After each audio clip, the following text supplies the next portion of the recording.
কাল ছিল মকর সংক্রান্তি, মানে পৌষ পার্বণ, মানে পিঠে পুলি উৎসব। তো আমার বাড়িতেও তৈরি হয়ে গেছিলো কিছু পিঠে, যেগুলো আমি আর আমার দুই মা মিলে বানিয়েছিলাম। একার দ্বারা তো এত কিছু সম্ভব না। আর কালকের দিনে আমাদের ঠাকুরকে ভোগে দিতে হয় এই নবান্ন, যেটা অগ্রহায়ণ মাসেও দিতে হয়। অগ্রহায়ণ মাসে যখন প্রথম চাল গুড় ওঠে তখনও দিতে হয়। আর এই দিনও মানে মা পৌষ সংক্রান্তিতেও দেন।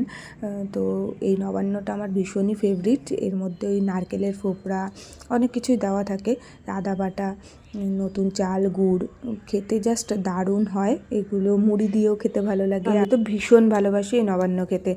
আর তারপরে হয়েছিল এই যে দুধ পুলি, এটা আমার মা বানিয়েছিল, এটাও আমার ভীষণ ফেভারিট।